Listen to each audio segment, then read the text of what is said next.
Friends, having completed the assessments under section 143, 144 and then 147 and the time limits, now we are out of the Ghat road. We are again back onto the national highway. Look at, that is section 154, a rectification of a mistake. Try to understand, friends, this mistake apparent on the record. What constitutes mistake apparent from the record? When we talk about record, it includes the intimation. So far what we have studied there, what can be taken before the appellate authorities and all, there we say order. It must be assessment order is what we said in some situations. But here, for rectification to be carried out, even such mistake might be there on intimation also, which is given under 143(1). See, in case if the SSC is not happy, he founds there is a mistake in the order passed, which is apparent from the record. Then directly he should not go and complain to the higher ups. He can first ask the assessing officer to correct the mistake. Only if he is not accepting, yes, there are different channels of fighting against what the order or the intimation given by the assessing officer. So in that context, section 154 discusses about what? Write down.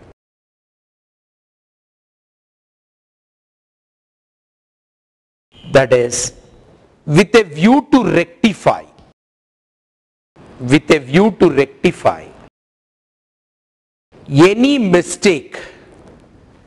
any mistake apparent from the record, an income tax authority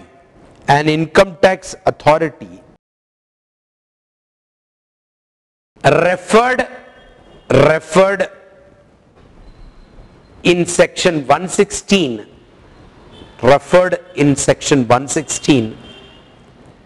may amend any order passed by it. B, amend any intimation or deemed intimation. Deemed intimation का मतलब क्या हुआ दोस्तों? Acknowledgement under section 143(1). See, in this context, clarity should be there as to what could constitute a mistake. Yes, we all came to know by now, a mistake which is apparent from the record can be rectified. Then I should know what constitutes a mistake apparent from the records. For this, what we are saying is, mistake apparent from the record means a mistake about which no two views are possible and about which there could be no argument. That is called as a mistake. Right? See, I said Nagendra is a good boy.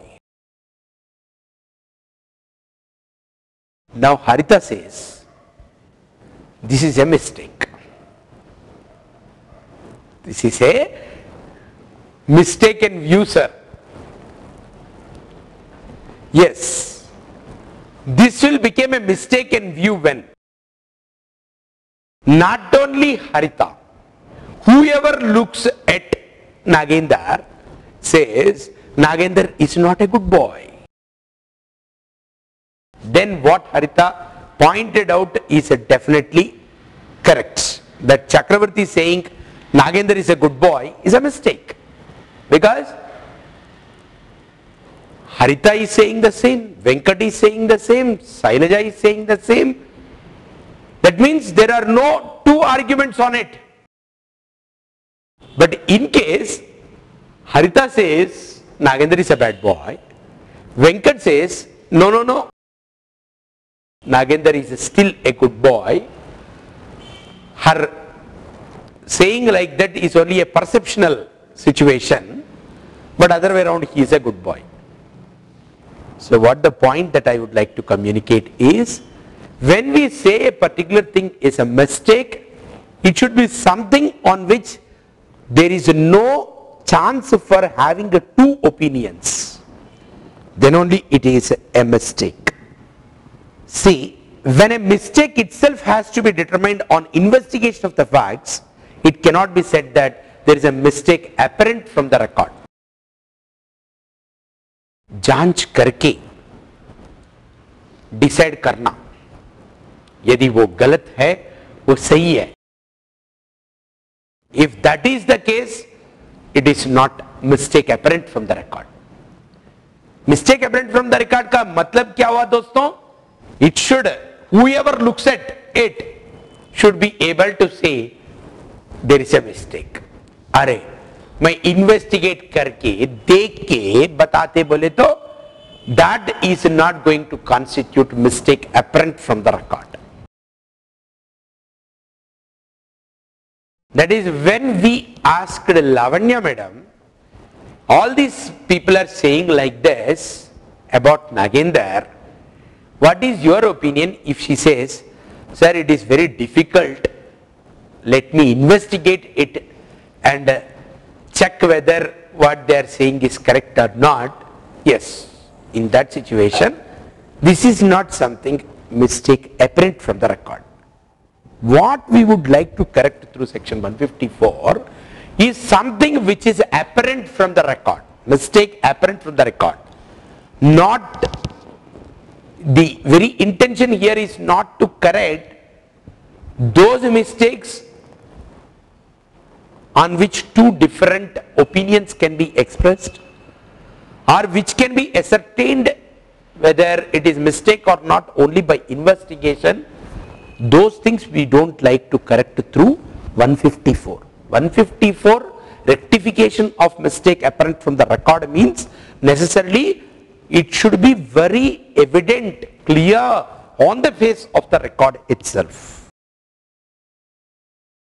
Then friends, what we said under section 154, who can rectify this? Only when they are income tax authorities as referred under section 116. Your CIT appeals is also an income tax authority, although carrying out the appellate function. So CIT appeals can rectify. But your income tax appellate tribunal, it is not an income tax authority as specified under section 116.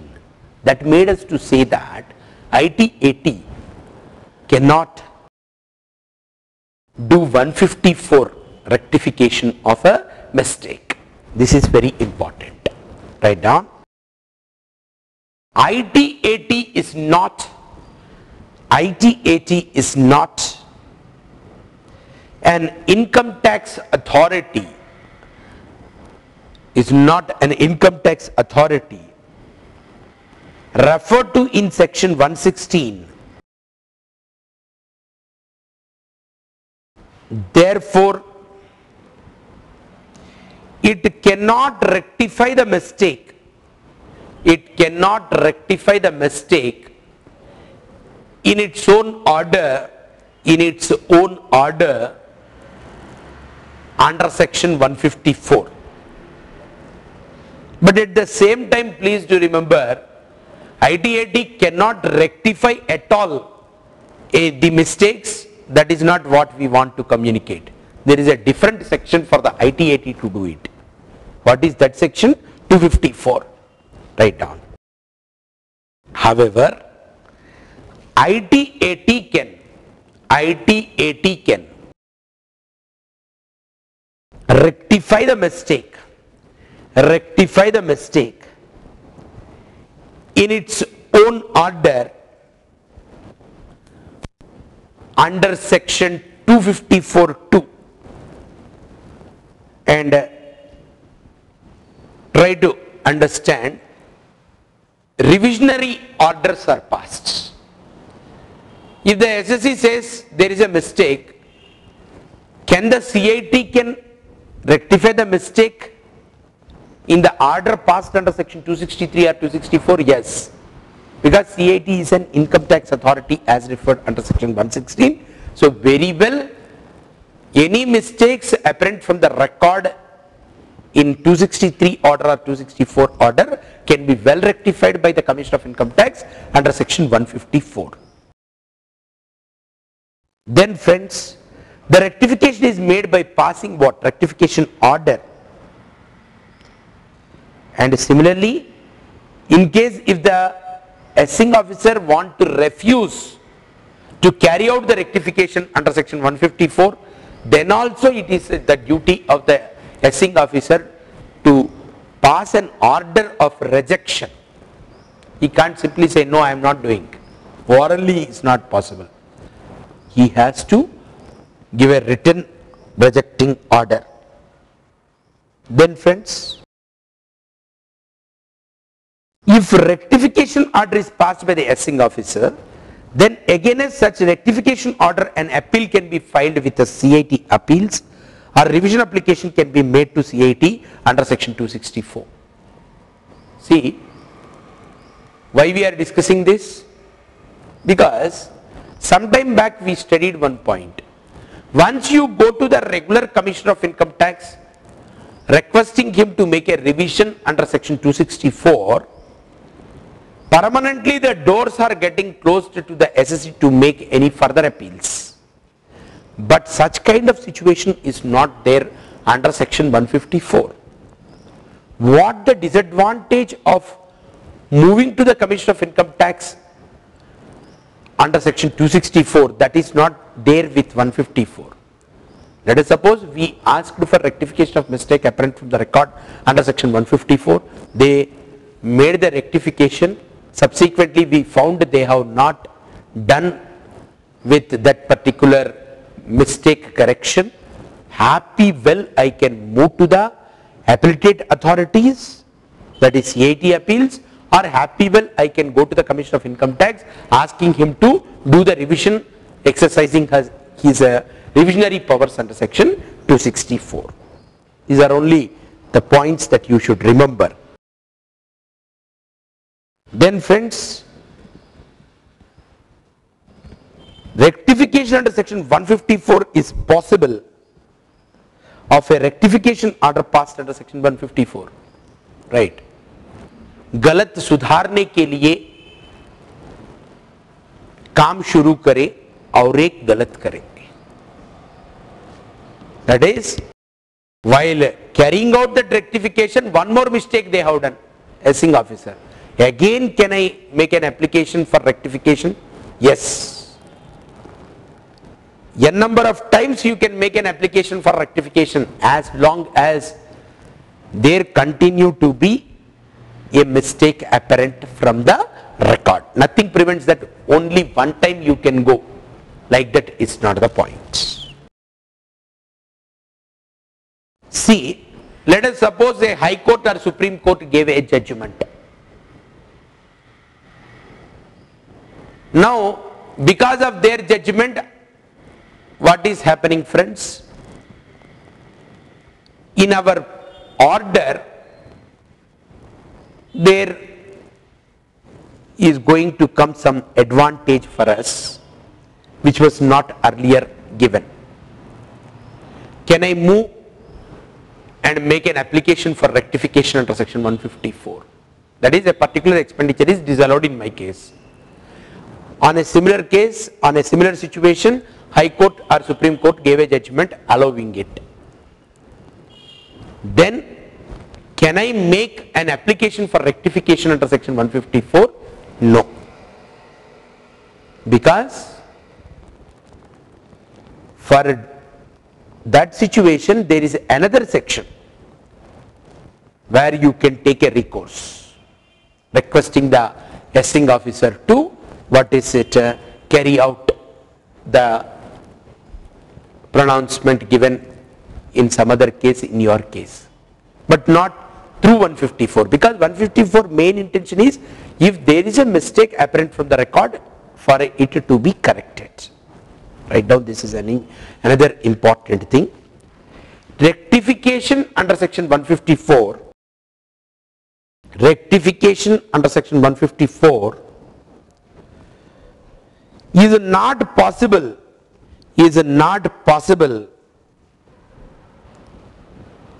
on the basis of High Court judgment,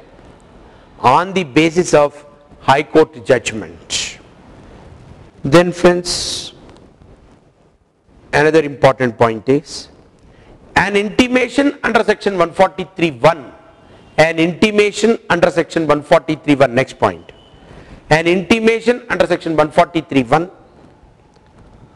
oblique a deemed intimation brackets, that is acknowledgement,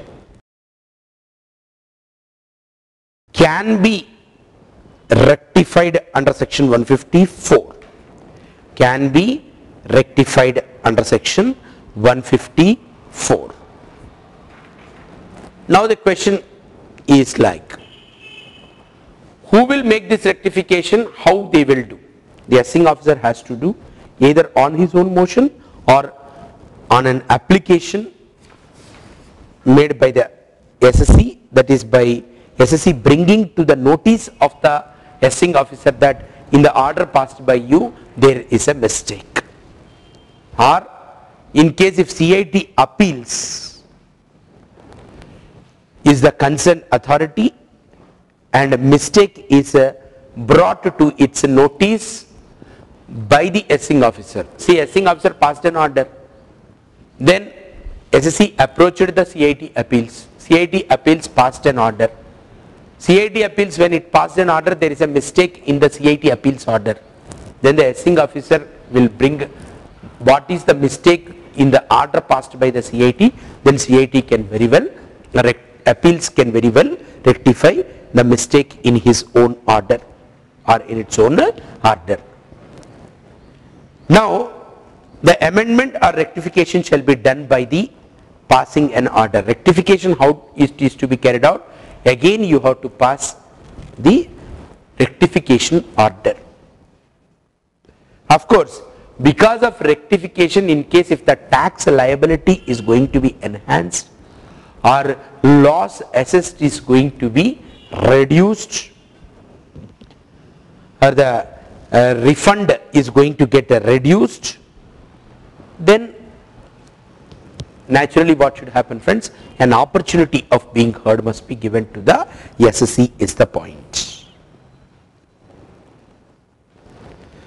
Then in case if because of that rectification some refund is going to come to the SSC, it must be given to the SSC is the point. And of course, most important thing is within what period this mistake can be rectified. Within 4 years from the end of the financial year in which the order sought to be amended was passed, need to be rectified. Write down, time limit to carry out, time limit to carry out the rectification, time limit to carry out the rectification is 4 years,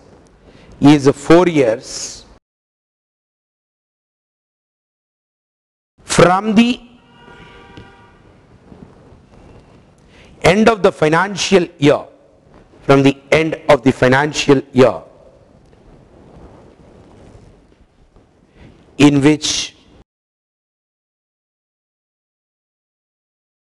order sought to be amended was passed. Order sought to be amended was passed. See, this 4 years period is when the SSC makes an application.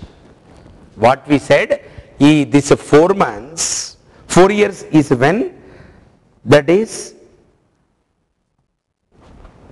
in case if the income tax authority wanted to make the rectification. If the SSC makes an application, then it should be done within 6 months. Right? In that what you have written, brackets you write, this time period is when authority takes up the case for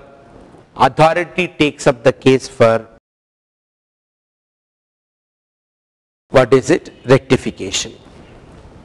Next point. In case application is made by the SSC, in case application is made by the SSC,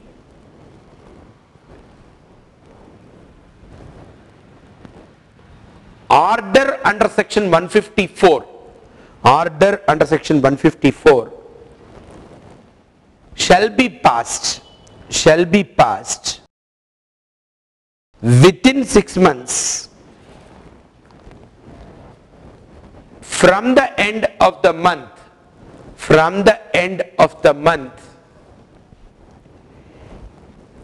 in which application is received by it.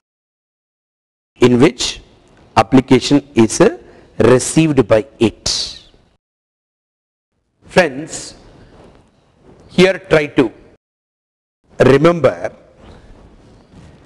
when we say 4 years from the end of the financial year in which the order sought to be rectified is passed, it is not simply confined to the original order. Let us suppose there is a reassessment order. Then in which financial year the reassessment order is passed? From that particular financial year end, you have to see the 4 years period. Don't be under an impression that this 4 years is to be necessarily be looked at from the end of the financial year in which original assessment order is passed. Let us suppose there is a mistake in the reassessment order. Then this 4 year time period for rectifying the mistake apparent from the record is to be calculated with reference to what? From the end of the financial year in which the reassessment order is passed is the point to be well remembered. This is what the Supreme Court judgment in Hindwire Industries. Then friends, another important aspects. Let us suppose there is an assessment order. On some points, SSC approached any appellate authorities. On remaining points, can we carry out the rectification of mistake under section 154? Yes, this is always an interesting and important from the examination point of view. It is possible. Of course, sir, many situations are there. How to remember this? Many situations are there. How to remember this means? See, if there are 100 people, if there is one bad boy, how to look at that particular bad boy means? Identify that bad boy and put him out. Right? If there are 100 boys, out of which 99 are bad, how to identify the good boy means? Not that you take away all 99 boys and then identify that. always you should be fast enough. Like that only. Remembering also. Kaise usko remember karna? Only situation where SSC cannot go for two recourses is under section 264. Once the SSC moves under section 264, requesting the CIT regular to carry out the revisionary powers, then gates are closed. But in case if the SSC don't go into 264, simply approaches the appellate authorities, then very much such cases can be taken up either under 154 or under section 263. So the point of interest here is, in 154 there is no such a restriction like, in case if some points in that particular order are there pending before an appellate authority, in the remaining points whatever the mistake is there, it cannot be taken up for rectification under section 154, no such situation. Write down. That is, where any matter has been decided, has been considered and decided, has been considered and decided by way of appeal or revision, then rectification can be made, of any matter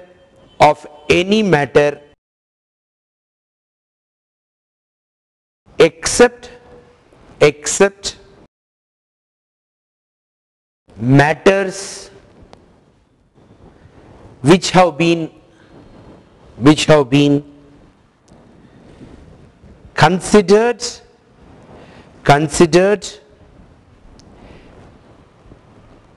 and decided in appeal oblique revision. So in other words, what is it?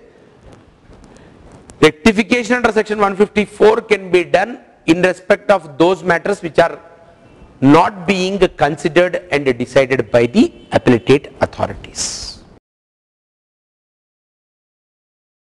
Now, the application for rectification under section 154 can be filed before the expiry of 4 years from the end of the financial year in which the order sought to be amended was passed. See, we said time limit for completing this rectification once the application is given by the SSC is 6 months from the end of the month in which the application is received from the SSC. Can the SSC can give the application any time, even after the expiry of 4 years? No. CBDT clearly said, for the assessing officer, time permitted is 4 years from the end of the financial year in which the order sought to be amended is passed. इसका ये मतलब नहीं SSC जब चाहिए तब ये application दे सकते. Even the SSC has to give that application. Sumoto uno करे तो okay. इनो करना बोले तो within इनो application देना बोले तो application तो 4 year के अंदर ही देना. Order must be passed within 6 months from the end of the month in which such application is received. Let us suppose in the 3rd year 11th month application is given. On the basis of such application, the rectification can be carried out up to 6 months from the end of the month in which the application is made is the point. Then the other issues like, if there is a retrospective amendment in the law, the same can give effect to the passing rectification orders under section 154. Of course, period of limitation of 4 years shall apply. This is also a point. Let us suppose there is an amendment, retrospective amendment of the law. Because of that retrospective amendment, earlier what is disallowed, today it is allowed. Because of this retrospective amendment. Consequently, earlier past order becomes mistake. That can be well rectified through section 154 as long as time limit is available to the assessing officer to carry out such a rectification under section 154. That is, what is the point that should go into the student's mind? The point that should be there in the mind of you is, in order to give the effect to a retrospective amendment, rectification is possible under section 154, subjected to the limitation that the time limit to carry out that particular rectification should not be expired. Should not be expired.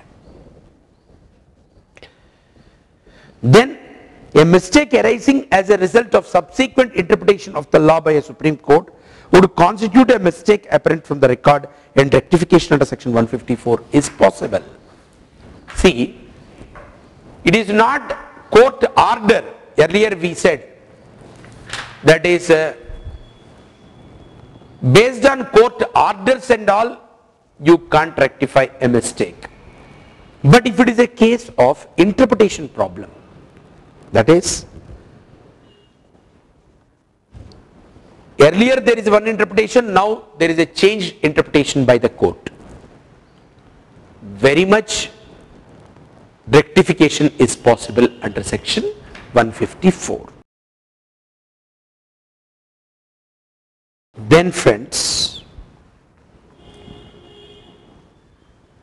with that we have done with section 154 to a greater extent. One or two small points might have missed out of our discussion, which as a students I request you to go in detail through your study material. Now friends, I move to 156. At least you write section. 156 says what? 156 discusses about notice of demands. Notice of demands. See, if there is a tax or interest or a penalty or fine or any other sum is payable in consequence of an order passed under this particular act, then assessing officer shall serve upon the assessee a notice of demand specifying the sum so payable. Right? Phone karke nahi batana. He has to necessarily send a demand notice. This demand notice comes under which section, friends? Under section 156.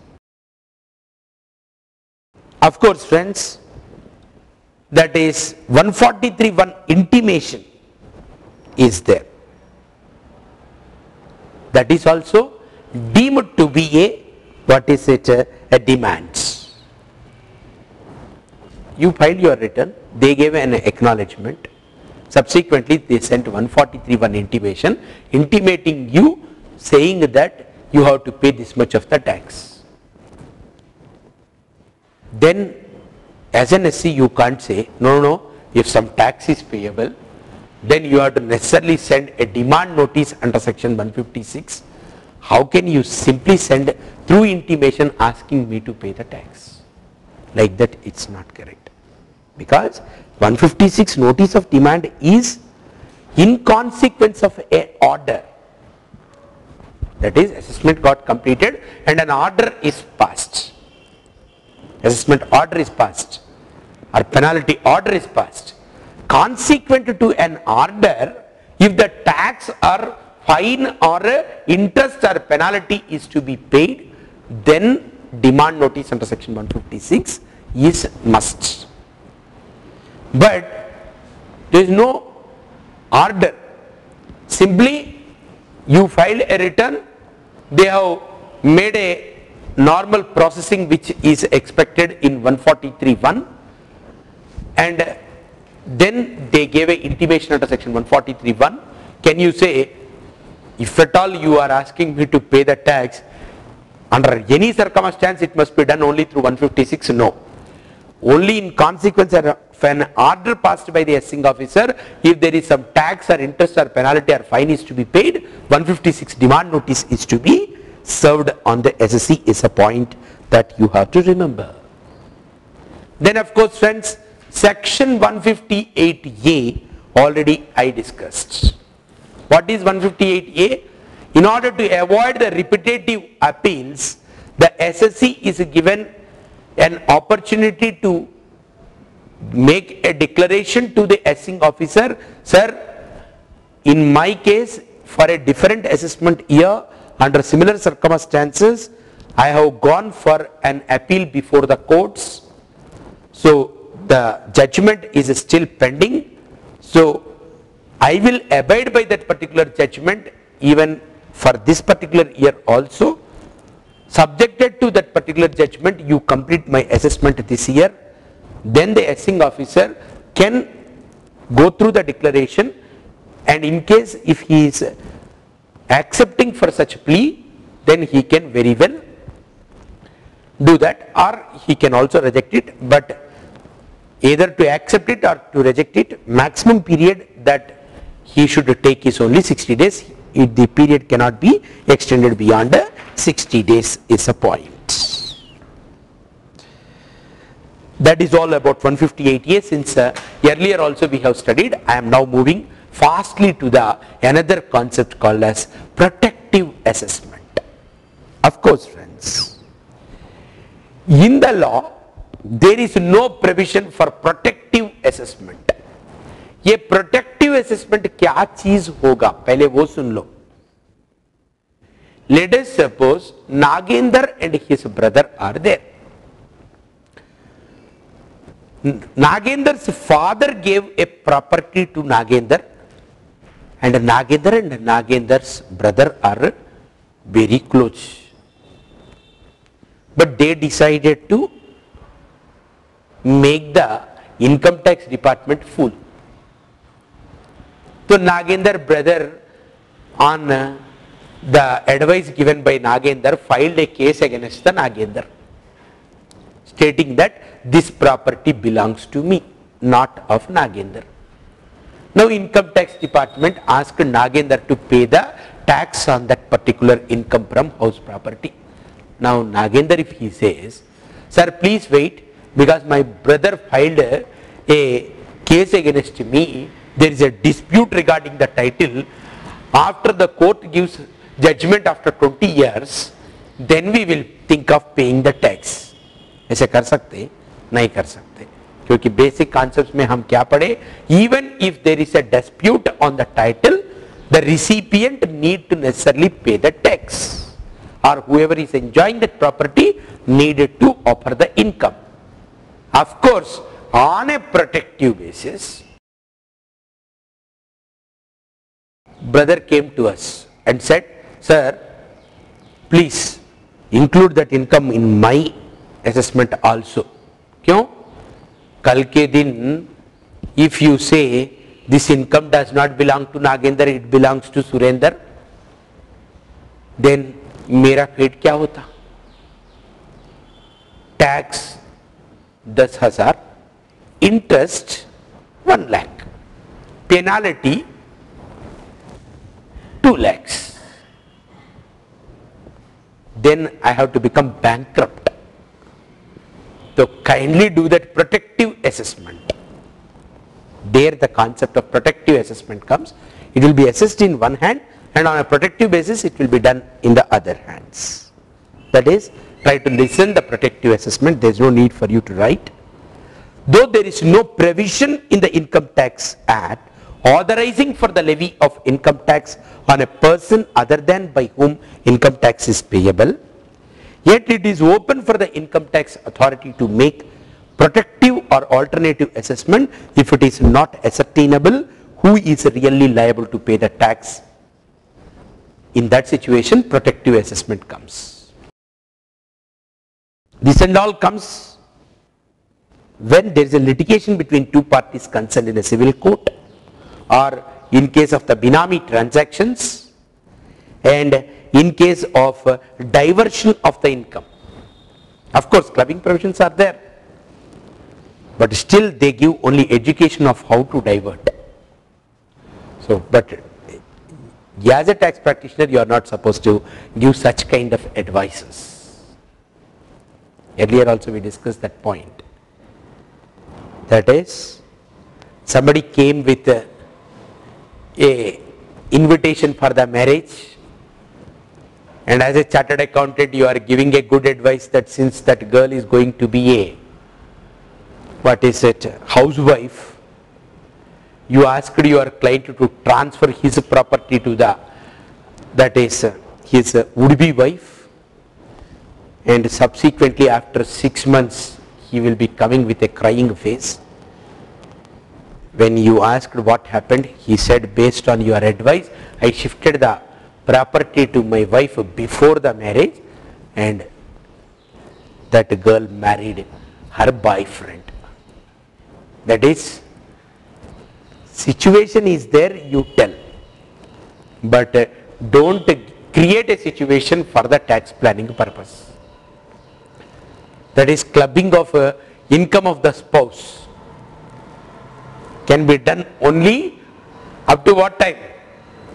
That is, when the marriage subsists and the relationship of the husband and wife is there.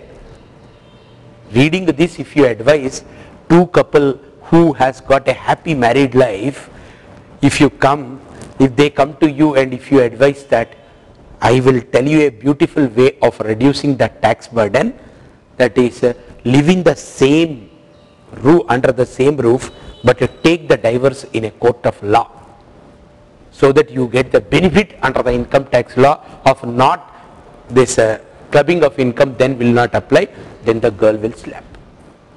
So दोस्तों, मैं क्या बताना चाहते, protective assessment क्या क्या situations में हो सकता, in case if there is a litigation between the two parties concerned in the civil courts, or possibility of binami transactions, or possibility of diversion of income to close kith and kin, and still it is not clear in that situations.